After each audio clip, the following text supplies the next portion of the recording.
الحلقة بتبدأ بشكل مولع جدا.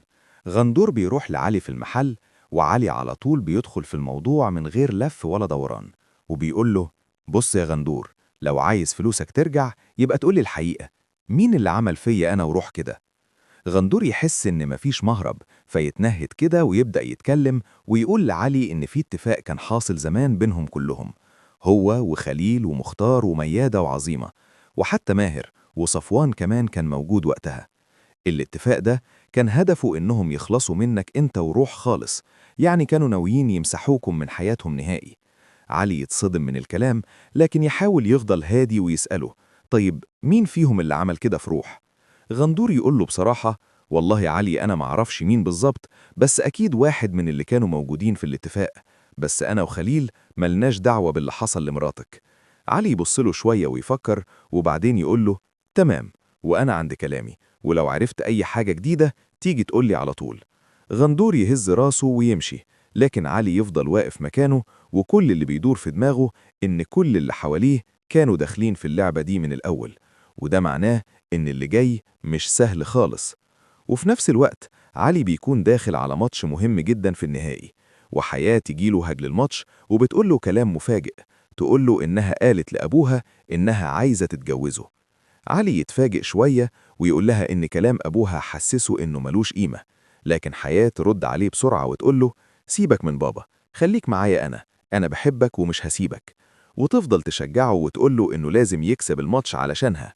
وعلي يبصلها ويقول: إن شاء الله هكسب، ويدخل الماتش وهو شايل كل الضغط ده جواه، حب وانتقام وحقيقة لسه بتتكشف. في نفس الوقت الدنيا مش هادية خالص بره.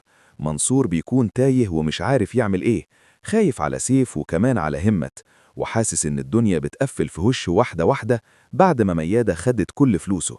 يقعد مع الألماس وهو مخنوق وبيقول لها: مفيش غير واحد بس ممكن ينقذني دلوقتي. الألماس تسأله: مين؟ يقول لها: علي كلاي، رغم كل اللي حصل بينا هو الوحيد اللي ممكن يقف جنبي. الألماس ترد عليه باستغراب: انت متعشم قوي يا منصور. بس هو يرد وهو متكسر: لازم أتمسك بأي أمل، أنا مش هسيب ابني يضيع مني ولا بنتي يحصل لها حاجة.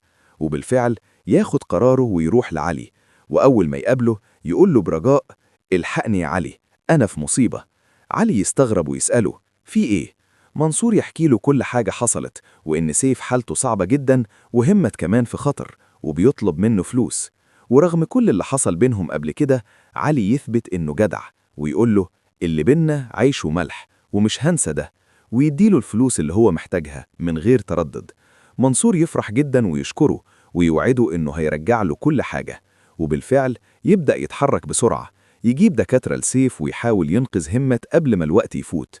وفي نفس الوقت صفوان يروح يقعد مع أبوه وأمه ويطمنهم، ويقول لهم ما يخافوش من عظيمة، وإن مش هيسيب حد يقرب ليهم تاني.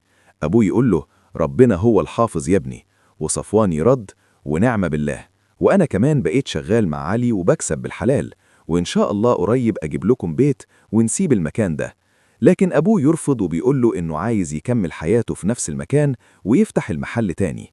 وصفوان يحاول يرضيه ويقول له: خلاص يا بابا، اللي انت عايزه هيتعمل. لكن في الناحية التانية الدنيا بتطبخ على نار هادية. عظيمة يروح لمختار ويقول له إن صفوان قال لعلي على كل حاجة بخصوص الاتفاق، وإن علي ناوي ينتقم ومش فارق معاه حد. مختار يفكر شوية وبعدين يقول: كده مفيش حل غير إننا نخلص من صفوان، وكمان علي كلاي، لأنه بقى خطر علينا كلنا. عظيمة يسأله: طيب نعمل إيه؟ مختار يقول له: جهز رجالتك واستنى الإشارة، واللي جاي تقيل. وفي نفس الوقت كمان غندور وخليل بيبدأوا ينفذوا خطة تانية خبيثة، عايزين يخلصوا من ماهر. غندور يكلمه ويقول له إنه موافق يجوز عيون، ويضحك عليه بكلام كذب عشان يطمن. ماهر يصدق ويروح ليهم وهو فاكر إن الموضوع جواز، لكن يتفاجئ إنهم عاملين له كمين. خليل يطلع السلاح ويقول له: أنا هعمل فيك زي ما عمل فيا.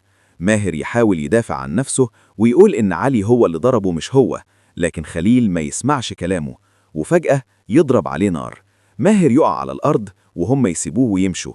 وغندور يقول: كنت نستنى نتأكد إنه مات، لكن خليل يرد ببرود: لو مات يبقى خلصنا، ولو عاش هيعيش عاجز زيي. وفي وسط كل الدوشة دي كاميليا تروح لعلي وتقعد تحكي له على اللي حصل معاها، وإنها سابت الشغل القديم بعد المشاكل اللي حصلت مع جلال. علي يطمنها ويقول لها إن ده أحسن قرار خدته، وإنها تبدأ صفحة جديدة، وكمان يعرض عليها تشتغل معاه حتى لو في الحسابات أو أي حاجة تناسبها. وكاميليا تفرح جدا بالكلام ده وتحس إن في أمل جديد قدامها.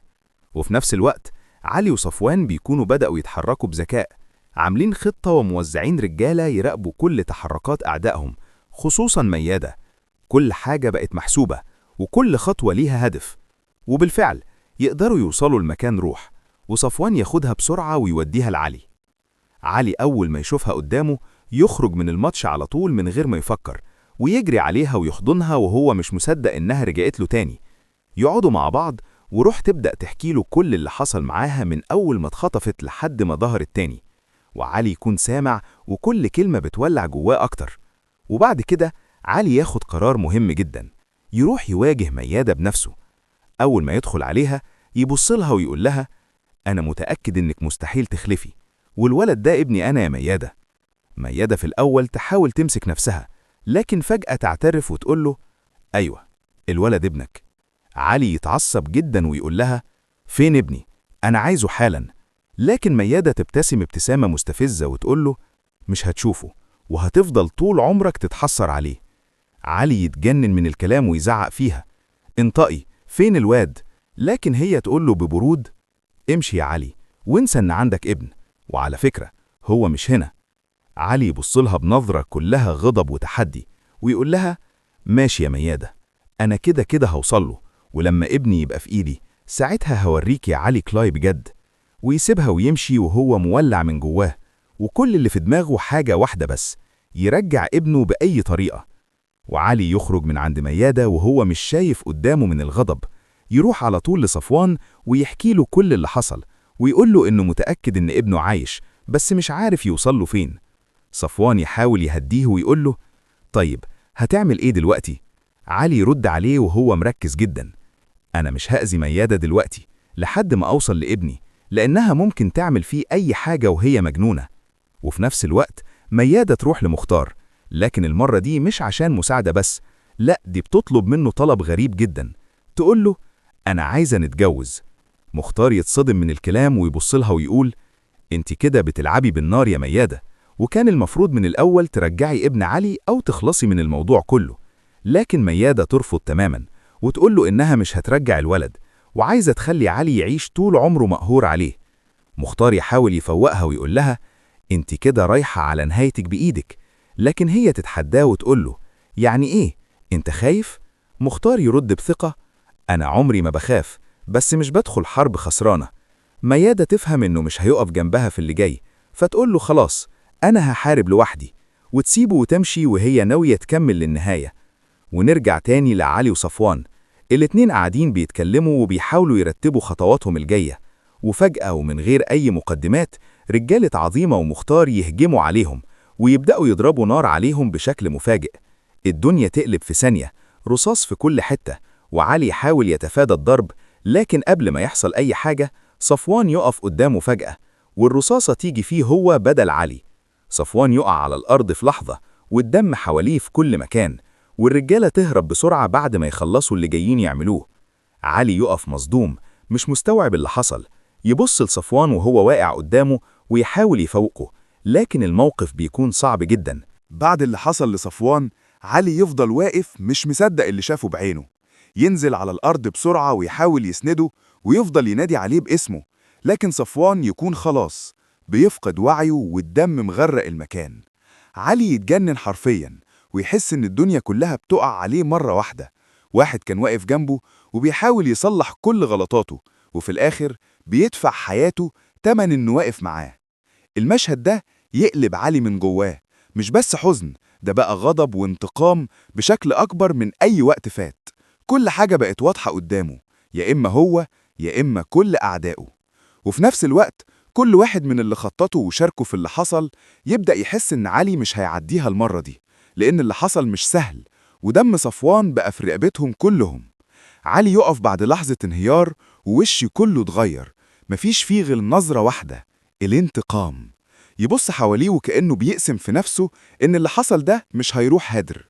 ومن الناحية التانية ميادة لسه مكملة في طريقها لوحدها، ومش فارق معاها أي حاجة، لا مختار وقف جنبها ولا غيره. كل اللي في دماغها إنها تكسر علي بأي طريقة. بس اللي هي مش واخدة بالها منه إن علي خلاص ما بقاش زي الأول.